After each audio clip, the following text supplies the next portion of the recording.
In this episode, I talk to actor Roger Davies, aka Vinny Rodriguez from the Renford Rejects, about his career in the show and what he's done since then. Alan Snyder is our guest in the Empty Compartment, and we've also got Hayley taking part in today's quiz, all on today's 90s and Noughties UK podcast, a podcast on UK pop culture of the 90s and 2000s. And if you'd like to get in contact with us, you can tweet us at 90s UK on Twitter. You can also email us 90sandnoughties@gmail.com, or just go to the Facebook page 90s and Noughties UK.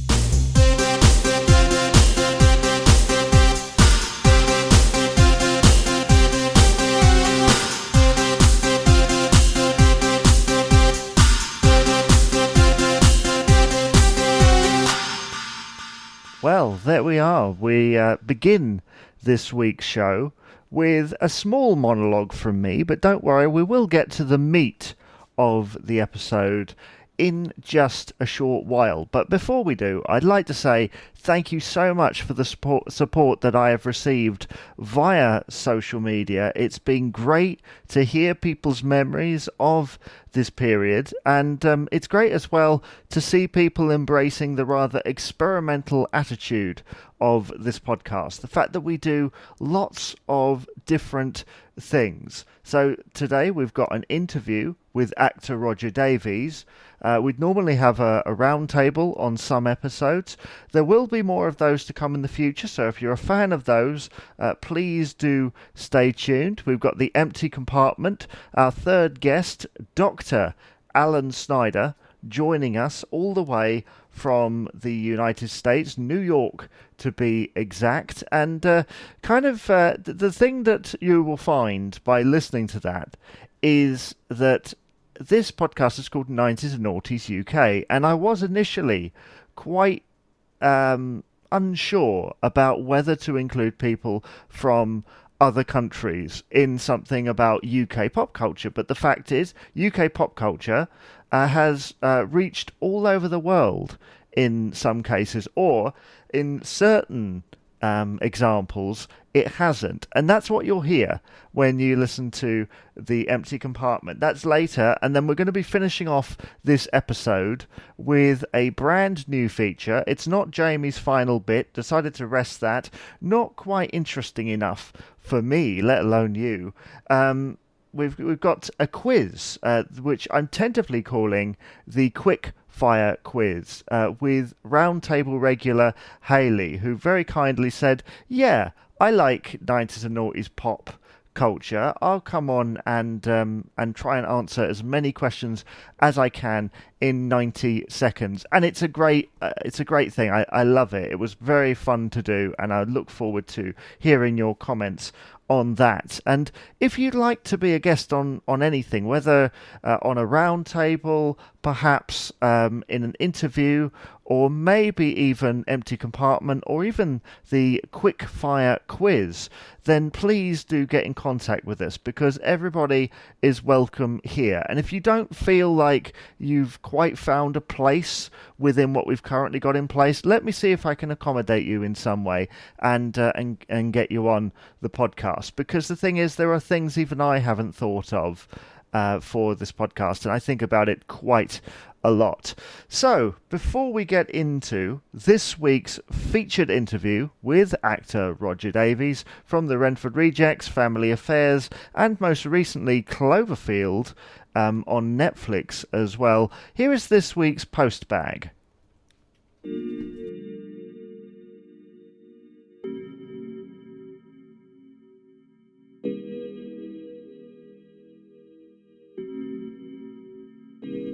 So this week's postbag question, to tie in with this week's interview, was, have you ever met someone from a 90s or 2000s Nickelodeon show? And if so, when? A couple of answers to this question. One from @DailyNickNews, a regular contributor to the 90s and Noughties UK podcast, said, I very nearly met Kel from Kenan and Kel when he came to the UK. He was in the reception of Nickelodeon UK's studios, and I, picking up Nickelodeon postcards, etc., was too nervous to walk over and say hi. And I must say, you should have done. I'm sure he would have been very grateful for that. And Erica says that she met the cast and creator of Fairly Odd Parents at a podcast taping, and she says the most random was Jeffrey Lincoln, the older brother on the Brothers Garcia, at a Hard Rock during a concert. He was sick, but still was kind enough to let me snap a picture, and I would love to see that picture, Erica. Do get in contact with us and let me see that picture. I'd love to see it. And thank you very much to everyone who contributed to this week's edition of Postbag. Keep an eye on our social media for further questions. This is the 90s and Noughties UK podcast, and I'm delighted to be joined by actor Roger Davies, whose name may ring a bell for a number of reasons, some of which we're going to be talking about today. Of course, I remember him as Vinnie Rodriguez in the Nickelodeon series Renford Rejects, a subject which we've covered quite a lot on the podcast. We interviewed Bill Homewood and Tom Weller some time ago, and I'll be very much looking forward to hearing some stories about his time on the show. But first, Roger, you're not just an actor. I heard you're also a dancer. What was it like dancing on Top of the Pops back in the day? Wow. Do you know what? So it was funny because for me, it was like, that was like my part-time. So I loved acting, but if I wasn't working for a while, then I would dance. And so, yes, I remember going on tour with Mel B for a while, which was a lot of fun. And then it's funny because now like Top of the Pops and those shows don't exist anymore. So I wonder like what artists perform on now. Is it more like chat shows now, I guess? I think it is chat shows, yeah, and the like that exist. In Britain, we're just starting to see the early 90s, about the time that you would have been on them. Because they repeat them. That's right. Because there was like Top of the Pops, there was the Pepsi chart show. Some other ones. Oh, the other ones were like chat shows, like Live and Kicking and other things. But that was a good time. I was actually talking to one of my friends about it the other day, and we were reminiscing about the days that we did Top of the Pops and were on tour dancing. It was definitely a lot of fun. Well, it sounds like it was an interesting time. Now, as I make reference to, you were Vinnie Rodriguez in the Renford Rejects. How did you get that opportunity? Oh, that was incredible. I'll never forget that. So I remember my agent at the time was like, oh, there's an audition for this Nickelodeon show called Renford Rejects. And I was like, okay. So she sent me the information. I remember going to do my first audition, and it was like a big speech. It was like, hi, I'm Vinnie Rodriguez, and did it. And I was like talking about some game stuff. So I did that audition, and then I think maybe like a few weeks went by, and then I got like a recall. So I met Stephen Baywell, the director, and I think it was Howard Howard. His last name began with L, and he was the head of Nickelodeon. And so I went to Nickelodeon for my final audition, and I did it with him and Stephen. And I remember I finished doing my my scene, and I went to shake hands, and I remember like knocking over this coffee that went like everywhere, all down the table. I was like, brilliant. I was like, sorry. They're like, hey, it's fine. Don't worry about it. So I was like, oh my goodness. So I left. And then I remember getting the train back to, I'm from Essex. So I got the Central line back to Loughton, and I got home, and my mum was like, hey, we've got some good news. And I was like, what? She went, oh, you got the part of Vinnie Rodriguez. I was like, wait, what? Yeah? She was, yeah. I was like, oh my God, that's incredible. It was so bizarre that I must have left, and then they decided, yep, that's the guy, and then called my agent, and then agent called my parents. But that's the days when I didn't have a mobile phone. It was all house phone, so, but yeah, I was so excited. I couldn't wait to start the journey. And you are, if I may say so, and an integral part of that show. You were kind of the glue that kept it all together. Yeah. It was. I look back at those days and it was like such a great time because it was the first scripted show for Nickelodeon. So we felt like you felt like you were part of something fresh, something new. And yeah, it was just such a great job.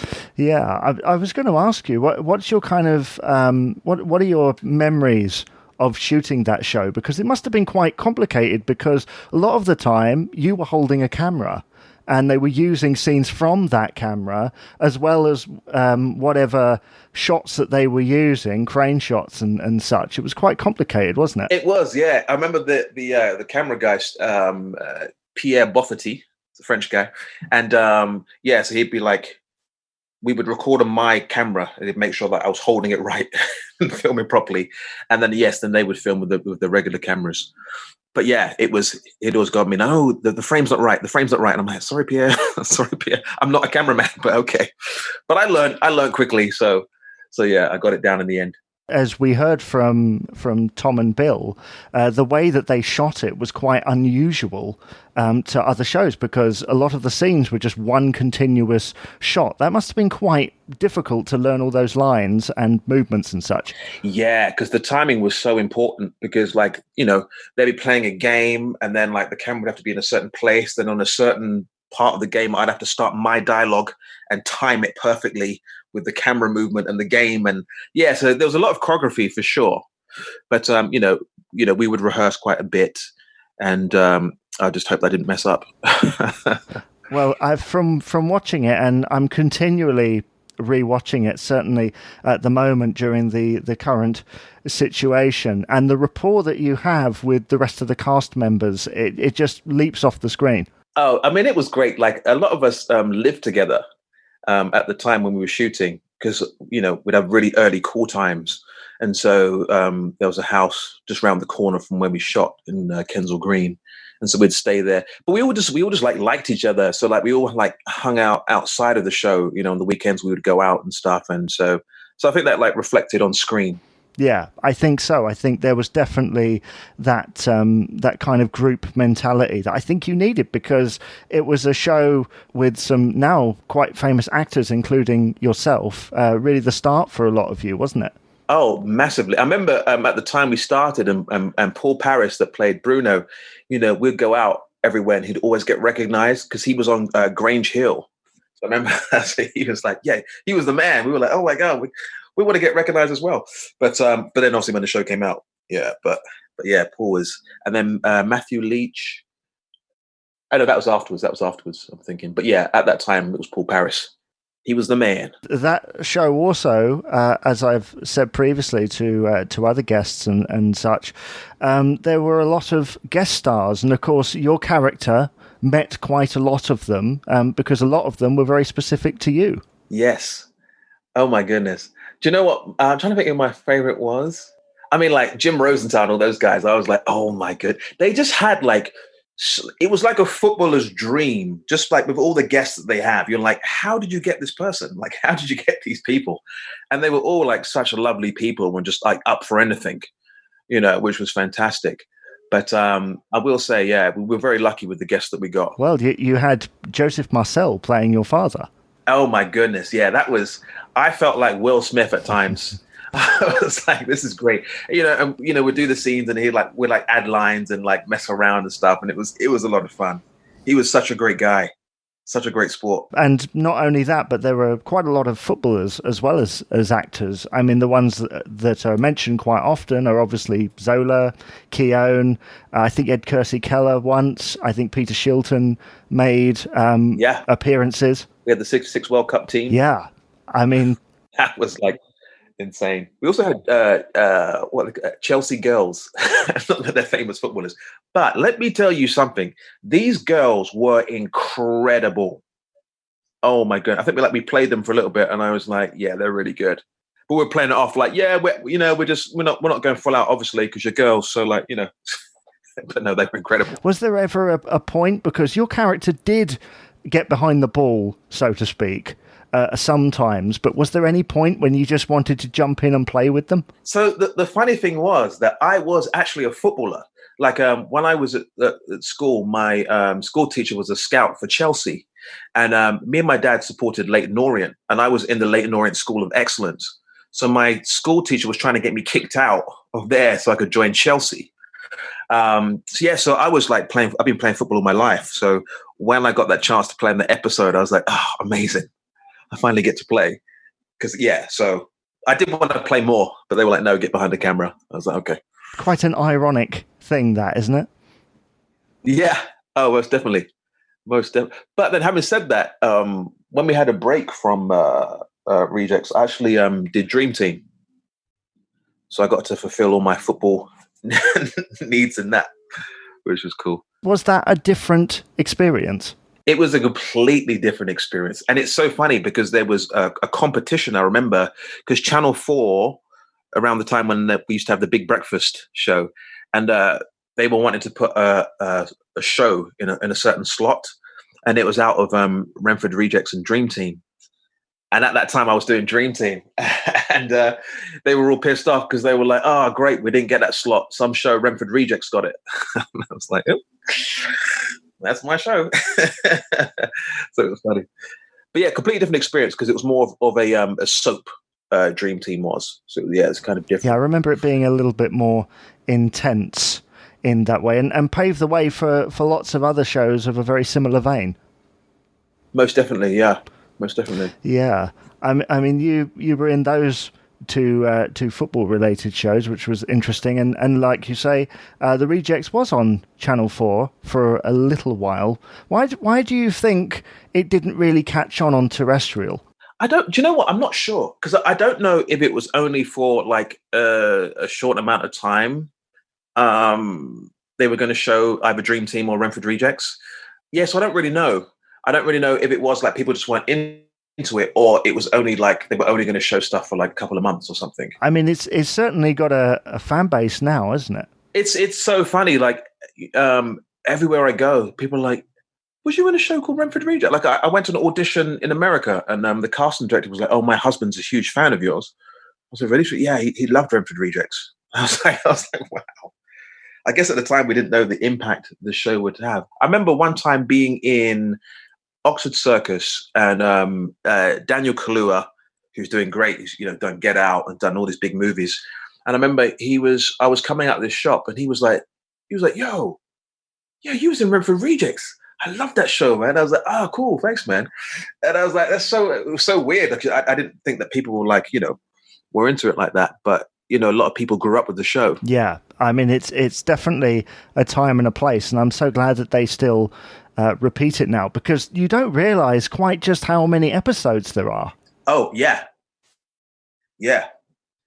Yeah, there's so many. Did we do 3 seasons or 4 seasons? 4 seasons, but yeah, it's definitely a lot. It was that was like our summertime. Like every year you knew, okay, for the next like 8 weeks, 9 weeks, we're doing Rejects. You did venture away because there were a lot of kind of home sets, as it were. You did a lot of outside filming in the UK, but you also went abroad a couple of times, didn't you? Oh my goodness. I remember we went to Sardinia, and it was beautiful. Beautiful. And I remember there was one episode where we're on the beach. I forget the name of the episode, but and Stephen, the director, was like, "Okay, every time you get this," and I had like a big speech, and he was like, "Every time you get it right, I'll add like another extra, like a beautiful girl to stand next to you. Every time you get it right." So I was like, "Okay." So I think I got it 12 times. So I had all these 12 beautiful women around me. It was fantastic. And then there was an episode where we were all on horses. And it's like the end of the episode, I guess we're like riding into the sunset. And Mohammed George, who joined in the last season, he took over from Stuart, and he was on his horse, and his horse went up and he fell off the back of it. And it was like a movie, it was like slow motion. And the horse came down and its feet just missed his head. And we were like, "Oh my goodness." And over the director was like, "All right, cool, cut, let's go again." And we were like, "No, Mo almost died. We're going to stop for today." All like freaked out. That is shocking, isn't it? Yeah, it was so crazy. So crazy. I mean, did that sort of thing happen when you were at home? What do you mean? In the UK? Mo almost died. Well, Well, I mean, sort of moments where not necessarily someone nearly died, Right. but moments where accidents happen, because I'm sure they do. I'm trying to. Oh, there was one time that was really funny. So the guy, Alex Norton, who played Eddie, I remember we were all doing a scene, and then Eddie, and he was like, "Oh, I just can't get it." And Stephen, the director, came in and was like, it's not hard. Just get your lines. And they had this big argument, and we were like, "Oh my god, what's going on here?" But it was a joke. So they basically punked us. But it was so intense. We were like, "Oh, this is really awkward. Like, what's happening?" But then they were like, "Oh, we're just joking." We're like, "Wow, that's pretty good acting." Even from the director, we were like, "That's great acting." We had no idea it was a joke. That show had quite a young cast, and then you had obviously Alex Norton and Sally and Bill Homewood. Kind of, what did you learn from them? I'm sure it was quite a lot. Oh, they were great. Sally was fantastic. She was such a sweetheart. She was so nice and so funny. And Alex Norton always had like stories for days. He always had stories to tell us. But he was just great. Like just the way he embodied that character, and just watching him, I was like, yeah, this guy's a professional. You could tell like why he always doesn't stop working. He's just very on top of it. Very on top of it. Bill was very funny as well. I like Bill because he's such a thespian. Such a thespian.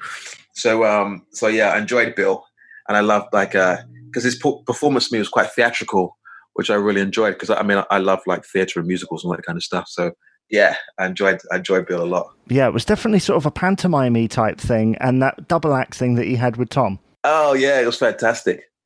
It was fantastic. Tom Anchorman.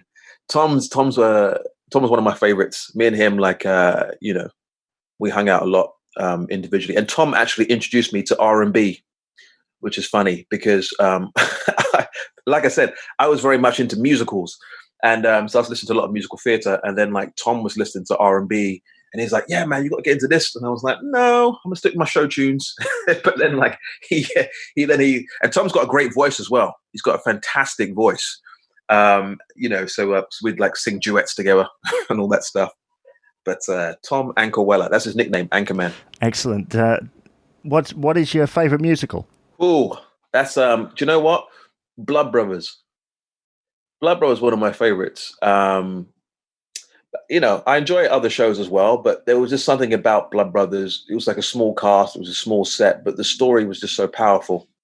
So yeah, that would always be my favorite. Yeah, I mean, when you look back over your time on the Renford Rejects, is there like one thing that sticks out to you, one kind of memory that you'll always remember?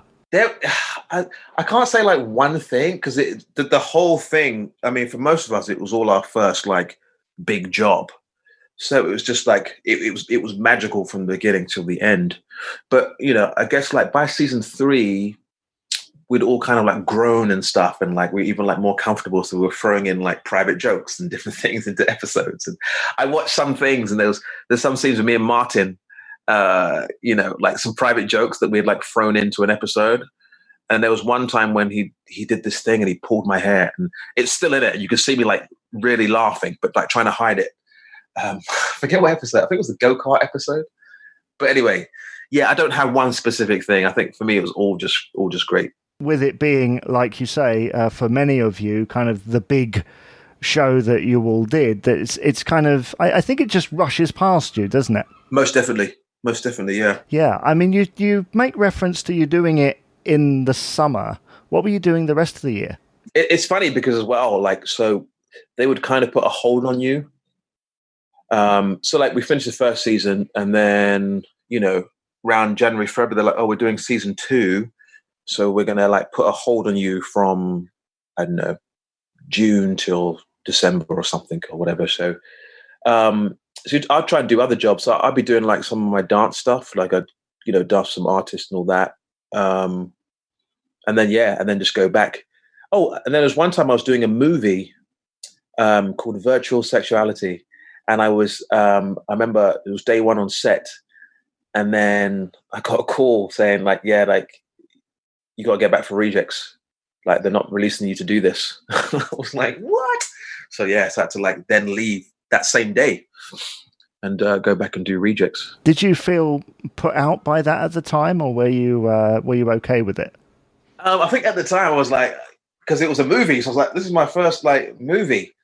Yeah, so I was put out. Yeah, I was like, but I love Renford Rejects, so I was like, it's fine. After Rejects, looking down your list of credits, you went on to do Family Affairs, which, as some people will remember, is a Channel 5 soap opera that lasted for a while. That's right. And it's funny because, I arrived there and then like Martin was like, you following me? Because Martin Delaney, Jason Summerby was on it.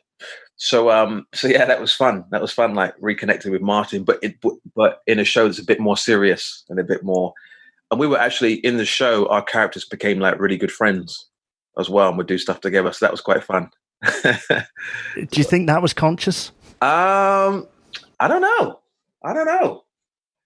But I definitely appreciated it. I was like, this is fantastic. Jason and Vinny back together. I think we may have thrown in some Renford Rejects stuff in there as well. In a scene, I think like we may have thrown some like again some private jokes. Yeah, because I'm not sure how many times a week was that on. I think it was on every day. I had a feeling it was something like that because you could only get it in certain parts of the country because it was Channel 5. That's going into a soap opera. That must have been an increased amount of workload for you. Yeah, it was. And I remember one day I'd forgot my scripts for the next day. And I thought, it's fine, I'll just come in early and just like whatever. And so I came in the next day and I had like 4 different scenes and they were all like 8 or 9 pages worth of dialogue. And I was like, oh my, how am I going to do this? And I was like freaking out. I was there at like 6 a.m. and I was like, we start shooting at like 7 something. So I remember doing the first scene and just like, and I got through it. And they were like, cool, we're going to go again. And then I just like kept on forgetting the lines. And by the 15th time, I could see the other actor getting a bit like frustrated, and then the director and stuff was like, "Come on, let's get it." And then I had my next scene with this my love interest in the show, and she kept on forgetting her lines. And I remember being frustrated because she only had like 2 lines. Like I had all the bulk of the dialogue, and all she had to say was, "So what happened next?" And she kept on forgetting it. I'm like, "Come on! I've got all this like dialogue that I don't know to get through." You know what I mean? You've got 1 line and you can't do it. But yeah. Do you think the unique way that the Rejects filmed, do you think that helped you do that? Oh, it most definitely helped, just because like all of my dialogue in Rejects, well, the bulk of it was by myself and doing like this, the commentating. So it was always quite a bit of dialogue. So it definitely helped with my pickup. When I got like new scripts for other things. You've done loads of things since then. What have you done since since the Rejects and Family Affairs? Since then, I'm trying to think when I left for America, because I left. I did quite a bit of theatre before I left, and then I left at the end of 2011. Came out to America. But out here, I worked with J.J. Abrams on Cloverfield. I joined that universe, which was incredible. I did another film called Here just before Christmas. I did a show called SEAL Team out here, and then a show called Too Old to Die Young as well, which has been great. And then now I'm waiting to hear back from this job that I could potentially start at the end of the year, which would be incredible. But we're just waiting to find out the logistics. Yeah. Do you find that over there, do they film things differently? I know the director on the Rejects was American, so some of that might have come through. But is it a different experience working over there? Yes. I mean, yeah. Even with auditions, it's very different. Where in the UK, you go to an audition and like you have a chat before, and then like how's your family, and like do you have any questions, and then like you talk about it. And over in America, it's very like quick. All right, Roger, cool, go. You're like, oh, so it kind of threw me off when I first moved out here, just because it was so much quicker. But in terms of filming, it depends what you're doing. Like the TV stuff, yeah, it's quite got a pace to it. But with the film stuff, it's a lot slower. You do like a lot more takes, and then especially with J.J. Abrams, like he shoots in a specific way, and so he does a lot of takes and a lot of different angles and kind of things. So yeah, it just depends on what you're doing. I believe the Cloverfield, wasn't that a Netflix original? Yes, it was. Yeah. Do you know what? The first one's still my favorite. I remember seeing it like years ago, and I was like, "Oh my god, this is incredible." So then, when I got a chance to be a part of it, I was like, "Yep, sign me up." I mean, that's some journey, isn't it? From Dancer on Top of the Pops to working with J.J. Abrams. Yeah, yeah, no, it definitely is. But I've always wanted to live in America. It's always been on my radar. Like I was always grateful for the stuff that I did in London, but I always knew that there was more. And I guess growing up, I watched a lot more American TV, and I was like, yeah, I feel like there's like a lot more opportunity out there. And so that's part of the reason why I came out here. Is there anything you miss from being in Britain? Oh, absolutely. So the other day, I got a box full of Mr. Kipling's Cherry Bakewells. I got Monster Munch, Twirls, Boosts, all the chocolate, all the crisps, and some orange Lucozade. Yeah, because it's slightly different over there, goodness. Isn't it? They make things differently. It's just not as good. It's not as good out here, like the chocolate and stuff. And sometimes you can get Cadbury stuff out here, but I'm like, it doesn't taste the same. And then you get one from back home, you're like, yep, there it is. There it is. And so, yeah, I always get people to send me stuff, even deodorant, which is like bizarre. But, for a small can of deodorant out here, it's like $7. And then in London, you can get like a big one for like £1.50.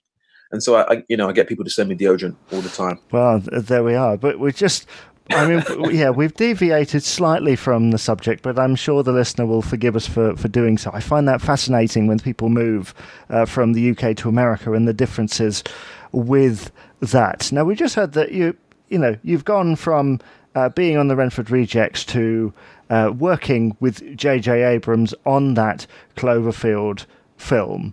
And one question that I asked Bill and Tom, and I know that you've listened to the podcast so that you know basically what's coming here. You lived with the character for Vinny for like 4 or 5 years. What do you think he'd be doing now? What would he be doing right now? I think he'd still be doing what he was doing. I think he might have opened up a school, like a presenter school, to train people up in it. And then I think like he might have an agency as well. He might have like a broadcasting agency where he just likes, has his clients on like different like football stadiums or like presenting like TV shows and different things there. But yeah, he'll definitely still be in it, loving it. Yeah, I mean, when Tom said that you lived in LA, I instantly thought, isn't that basically Vinny's life? You did like to travel, yep. Yeah.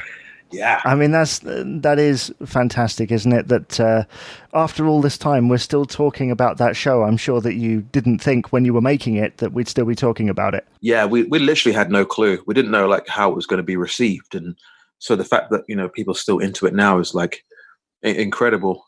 I was talking to Tom the other day because Tom had been writing some stuff, about his character and, the younger. And so, yeah, I think we're all going to try and get together and try and, maybe do some sort of show again, some sort of reunion or something. I think people would like that. Get the old team back. He did mention something about that. Yeah. Yeah. I think it'd be great, I mean, I know that everyone would be on board, but I haven't seen Adam Dean for many years. I was trying to find him the other day on Facebook, but I couldn't find him. I still, see Charlie, Tom, I still speak to. Martin, I still speak to. Matthew Leach was out here as well, who played Stuart. He was living out here as well. I'm not sure if he's still out here, though. And I'm friends with Holly on Instagram. And Megan as well. And I haven't seen Lucy Punch for a while as well. She's sometimes out. Isn't she out there somewhere? I don't know that she lives out here, but she definitely works out here. So I feel like she comes in for work, then goes back to the UK. Once again, it's an absolute joy to talk to you because I've been a Rejects fan, well, since the start. I remember when it premiered, and it was a show I was completely obsessed with. And the funny thing is, and the listener will know this because I've talked about it many times, from school I went into the media, basically. And I think the idea of the media was brought to my attention by Vinny. No way. So, yeah, I think so. So this is an extremely surreal moment for me because it's almost like the seed. Wow. That's incredible. It's been absolutely fantastic to speak to you, and I do wish you all the best with your upcoming projects, and thank you very much for being on the podcast today, Roger. No, thank you, and I would love if maybe one time we could do like a Zoom with everybody and yourself. Wouldn't that be amazing? Let's make it happen. Well, what can I say other than thank you to actor Roger Davies for taking the time to talk to me, Jamie Dyer, for the 90s and Noughties UK podcast. And yeah, I will address the last thing that he said there. I haven't heard anything as of yet. We're working towards something, and we'll see what happens in the future. I can't make any guarantees on that. But as you can tell by my reaction, I was speechless by it. Absolutely speechless, because it was my favourite show growing up. I still love watching those episodes now. And there was a great thread on the Renford Rejects Twitter page. I think it's a fan page. It's not official. It's a fan page. But there was a great thread on there about people's favourite episodes, and members of the cast started to contribute their favourite episode memories. And there was some amazing stuff on there, plus Bill Homewood's brilliant kind of tweetings of Stokerisms, which I always enjoy, because, why not? If you're a fan of the show, you're going to absolutely love it. And I'd like to say as well, thank you to Tom Weller for the support and for helping me to organise the interview that you've just heard. Because it's right.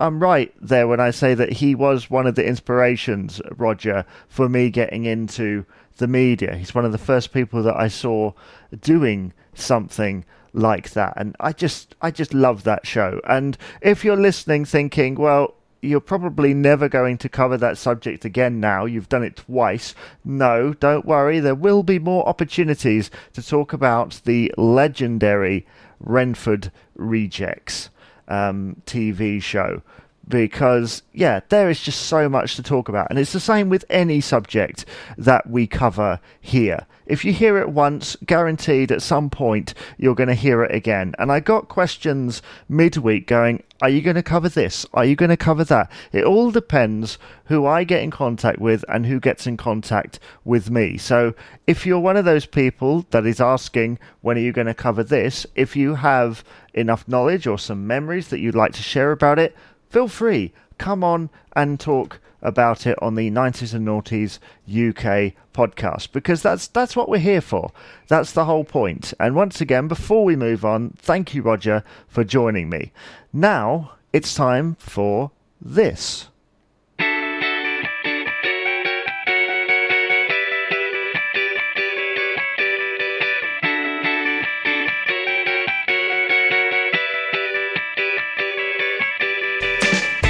This is the 90s and Noughties UK podcast, and it's another edition of the Empty Compartment.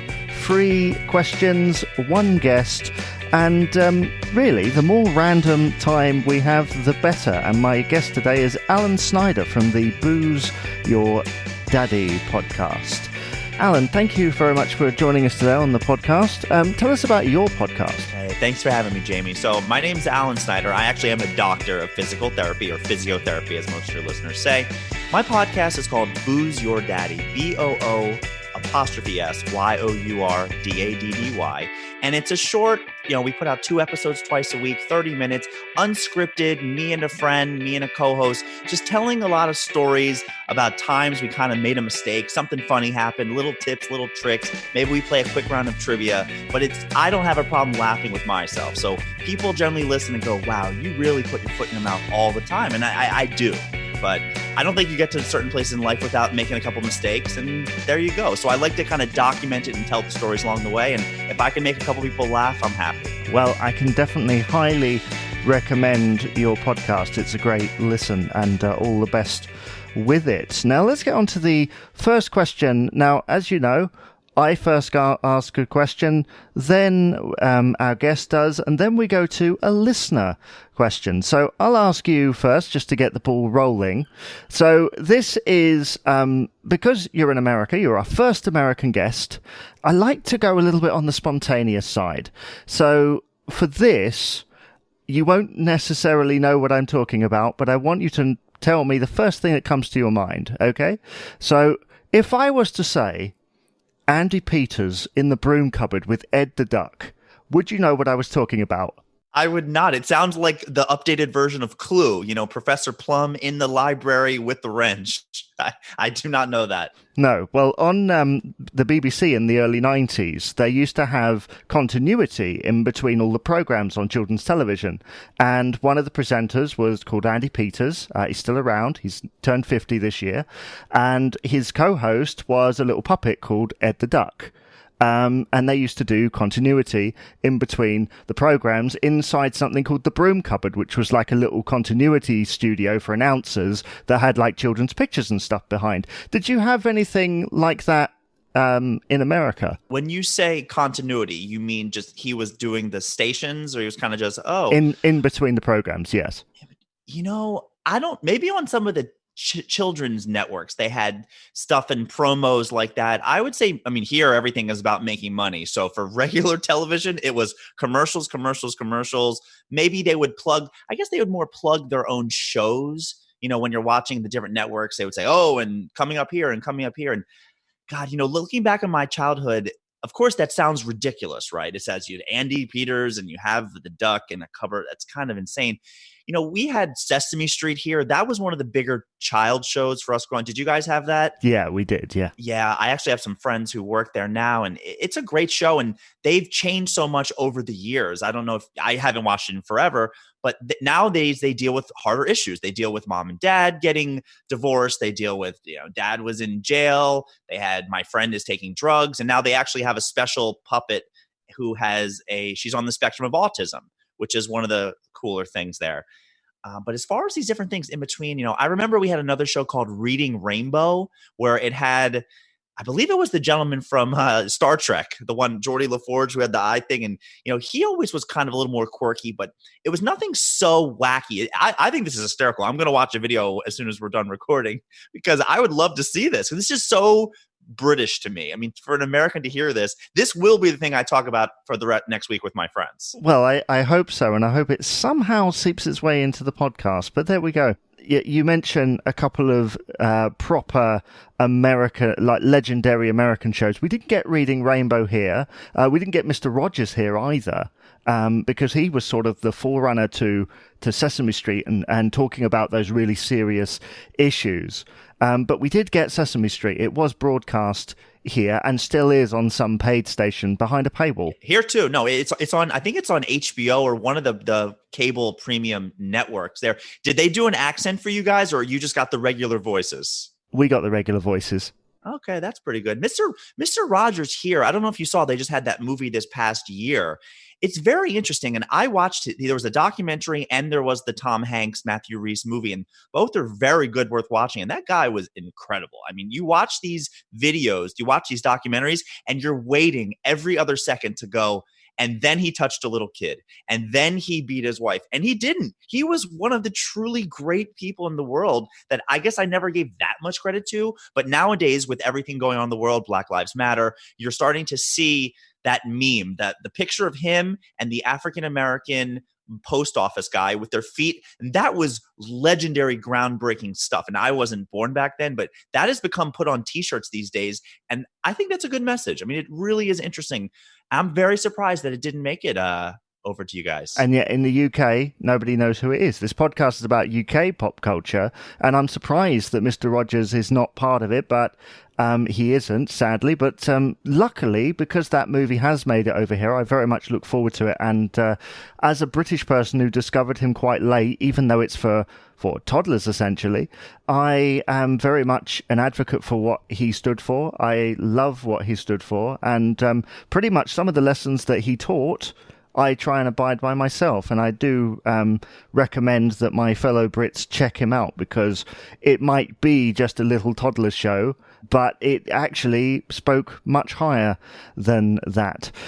So, yeah, let's move on to the second question, and it's your turn to go for this one. And just for any listeners, I haven't heard what it's about. I don't know anything prior, so if my response is unintelligible, you'll know why. So I guess I even tried doing some research on this, but I'm just going to go with one of the things that I found as a staple of my childhood and embarrassing enough into my adulthood is fast food. So my big question for you, because McDonald's drives the bus over here, and I think that was pretty big for you guys. I'm curious what the Coke to the Pepsi for you. Was it Burger King? Like growing up for you, I don't know if you were allowed or if you ate fast food, but were you a McDonald's person or what was the other big thing that you had? I think most people would say McDonald's. There was McDonald's, there was Burger King. We had a place locally called Uncle Sam's that was quite big around certain areas. And then there was also Wimpy that was starting to die out. I don't know whether you have Wimpy in the United States. That's a very British thing. You basically sat down and had burger on an actual plate. All plated up, extremely British. Sort of died down. There's a few of those around. But yeah, I think McDonald's was pretty much the king everywhere, although Burger King always seemed slightly higher quality to me. And I think it was the way they prepared it. Yeah, they do the flame broiled on the grill. I actually grew up liking Burger King, and their barbecue sauce was very good. And it's funny you say that Uncle Sam. Do you know Uncle Sam to us is the picture of the old white? I mean, that's a funny name. I wonder if there's any connection there, whether we got it from you or you got it from us. So my follow-up then is about McDonald's is what was your go-to order? Right now, what was your, I have to have this, because you know the number one thing there every year, year after year is the Big Mac. And I have had 0 Big Macs in my life. I find it to be not good at all. So I'm curious what you love. Wait a minute. So you've never had a Big Mac? You know, growing up, we always got the child's meals. It was the Happy Meals. And then I discovered along the way the fish fillet sandwich, the fillet of fish, whatever they call it. And now they make a double fish fillet. So it's not 2 sandwiches, but it's 2 patties on one. And that's my go-to order. I enjoy the chicken nuggets as well. But I was curious for what would be, because sometimes, when you go to foreign countries, they have a special thing on the menu. I went to Greece last year, and we wanted to have a McGyro, and we went to the one McDonald's in Santorini, and they looked at us like, dude, we have regular McDonald's food. We don't have anything special, any artesian blend. So I was curious what you grew up. What was your go-to meal? Well, for me, it was Big Mac. Certainly.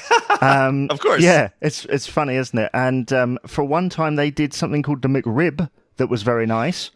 They had that for a while. They bring that back here once a year, and it's a big thing. And I don't know. I can't eat it, especially because we have good barbecue here and there. But the McRib comes once a year. I couldn't even tell you when. They do the Shamrock Shake. That's the green milkshake. That comes obviously St. Patrick's Day in March. But they have these seasonal things. So you like the McRib and the Big Mac, of course. Very good. Yeah, I'm surprised that you've never had a Big Mac. It didn't appeal to me ever. I just one of those, because it has that special sauce, and The Simpsons does a great bit on that. They have their Krusty Burger, and they always joke and they say, "Oh, we ran out of special sauce. Take some ketchup and mayo, mix it together, and then go leave it in the sun for a couple of hours." Did you ever see that documentary, Super Size Me? I have seen that documentary. That documentary is very big here, except every time I watch it, I want to go have McDonald's. I mean, I know I'm sitting there, and I actually saw the other day, and I've been meaning to watch this, but Morgan Spurlock, who's the director of it, he did a couple spinoffs. They did some other things for 30 days, but they just released, and I think it's just, you can watch it on YouTube. It's called Super Size Me 2, and it's about the chicken wing epidemic. It's about fried wings, and that's been on my list of things to get to that I definitely want to go watch. Well, I'll certainly put that on my watch list along with a million other things that I have right now. But we're in the middle of a nationwide lockdown, so I think I have plenty of time to do so. Thank you very much for asking that question. Let's go on to the listener question. This is asked by, obviously, a listener. And it comes from Jane. She says, can you name some 90s foods that you can't buy anymore? The only thing that comes to my mind, you know what a Rice Krispie is, right? Delicious Rice Krispie marshmallow butter.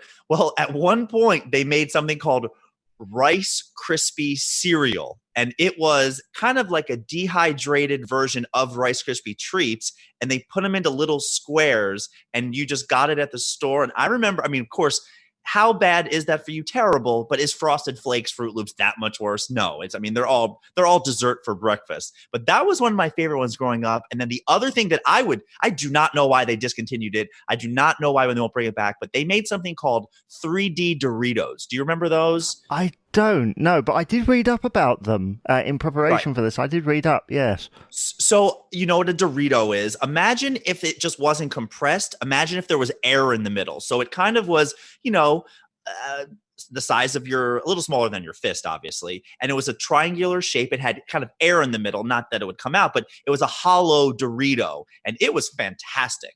I really wish they'd bring those back. See, that sounds really weird. I'd be kind of disappointed because there'd be nothing in the center. Well, I don't know what you would put in the center, but of course, I'm sure they'd end up adding some nacho cheese or some extra flavor, or knowing Americans, we'd put some fried chicken or something in there and turn it into a sandwich. Yeah, quite possibly. Off the top of my head, I can't think of anything that's sort of been discontinued. I know they used to have sort of branded cereal that perhaps doesn't exist anymore. We used to get like Flintstone cereal and stuff like that, but I can't think of anything that doesn't really exist anymore, because I think unless it was like a massive thing, I think a lot of products usually disappear because they weren't popular. Yeah, no, they had Crystal Pepsi they had that here. That was just Pepsi without the coloring. So it kind of looked like a Sprite looking thing. That was big for a little bit. And then we had a whole Coke thing where it was Coca-Cola Classic. Of course, going back into the days, Coca-Cola had actual cocaine in it. And then they made Coca-Cola Classic. And then they made something called New Coke. And if you watch, I think Stranger Things, the show on Netflix, they kind of allude to it because it was the early 80s thing where it was New Coke. And then that didn't do well, the new recipe. And I've been to the Coca-Cola factory in Atlanta, Georgia here. And they talk very specifically about the secret recipe, the original recipe, because now when you order and when you look at a label, it says Coca-Cola Classic to separate New Coke. So they discontinued that because it was not good. But Crystal Pepsi was something, but I don't think people miss Crystal Pepsi. But the 3D Doritos, to the lords up there, bring 3D Doritos back. I will gladly eat them. Well, there we are. I think that's the final word on that particular subject. Bring back 3D Doritos. That comes to the end of this segment of the Empty Compartment, but thank you for joining us on the podcast today. Thank you for having me so much, Jamie. I appreciate it. Always enjoy doing that segment. And once again, thank you to Alan Snyder, Dr. Alan Snyder, for joining me on that edition of the Empty Compartment. And you will be hearing some more Alan in maybe a couple of weeks' time, depending on how things fall in episodes, because I don't always plan what week is going to be what. It's very slapdash sometimes. So do listen out for him in the future. And check out his podcast as well, because it's a decent podcast. I enjoy it. It's great fun. And hopefully at some point in the future, I'm going to be a guest on there. So listen out for that as well.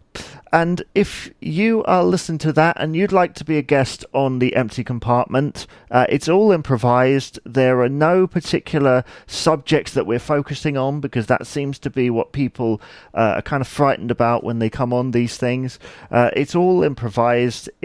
There's not really any kind of preparation beforehand, and you can be a podcaster or a radio presenter or somebody in the media, or you can just be a fan of the period. Whatever your situation may be, I do want to hear from you. So please do email us, NinetiesNNoughties@gmail.com, tweet at 90s UK on Twitter, or go to the Facebook page, which is just simply 90s UK, and let me know whether you'd like to be on a future edition of the Empty Compartment. And one thing that I do say is that if you want to be a guest on the show, I usually record, say, 1, maybe 2 episodes, and they normally run at about 15 minutes each, save for editing and stuff. So, if that interests you, please do let me know.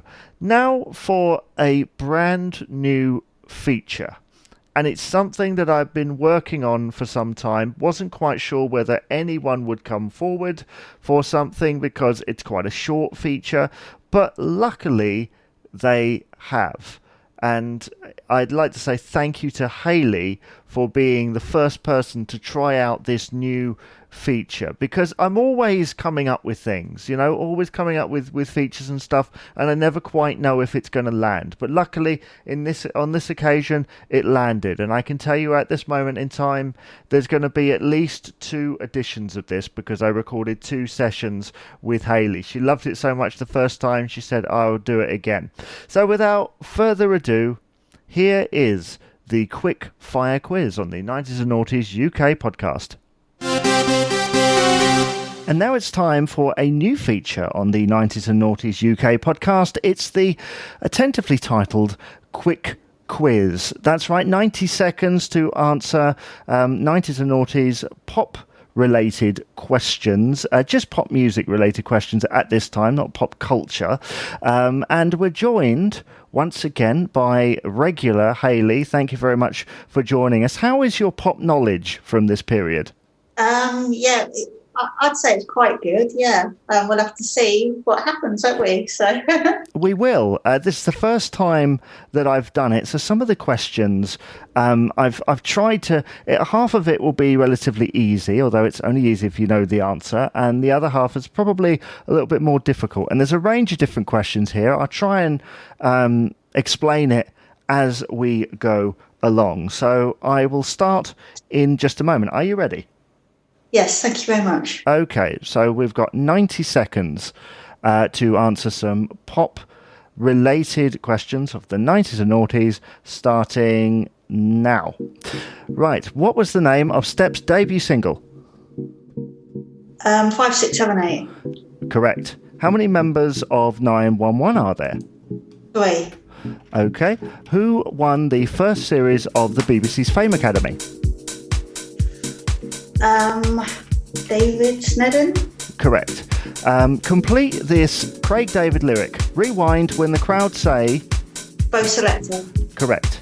A1 did the song Take On Me, but who sang the original? Aha. Correct. King of My Castle was number 1 for which act in 1999? Wham Do Project. Correct. Who is the lead singer of Pulp? Oh, I know that was my fucking name. Oh. Can I come back to it? You can pass. Oh, is it, I remember his surname. I know his surname. Oh, I have to pass it. Okay. What was the name of Lady Gaga's debut single? Just Dance. Correct. Which 2 girl groups teamed up to perform Walk This Way for comic relief? Girls Aloud and Sugar Babes. Correct. Which pop singer had hits with Big Boys Don't Cry and Mickey? Lolly. Correct. And we've just hit the 30 seconds. So that's that. Let me just count up the amount of correct answers that you had there. How was that for you? Yeah, fine. I'm just annoyed that I can't do Pulps. Okay, well, the one answer that you missed there, who is the lead singer of Pulp? The answer, Jarvis Cocker. Yeah, I thought it was. Okay, so the name of Step's debut single, obviously, 5, 6, 7, 8, correct on that. And then on there, so we have 1, 2, 3, 4, 5, 6, 7, 8. So, yeah, 9. There are 9 correct answers. That gives you a total of 9 points. And you're our first person. So, at the moment, you're currently in the lead. If that means anything, I don't know. Yeah. And it also depends on if we have anyone else who wants to come forward. So if you're interested in taking part in this quick quiz for the 90s and Noughties UK podcast, do get in contact via social media and email and all that stuff. So how was my reading? Was I okay there? Yeah, it was fine. Yeah, it was good. Okay, that's good. Well, thank you for joining us on this feature. Thank you for having me. You've been listening to the 90s and Noughties UK podcast with me, Jamie Dyer, a podcast on UK pop culture of the 90s and 2000s. And once again, thank you very much. And if you'd like to get in contact with us, you can. You can email 90esnnnoughties@gmail.com. That's 90esnnnoughties@gmail.com. You can tweet us at 90esNoughties UK on Twitter, or you can go to the Facebook page. And, well, that's just simply called 90s and Noughties UK. I'll see you same time, same place next week for another episode.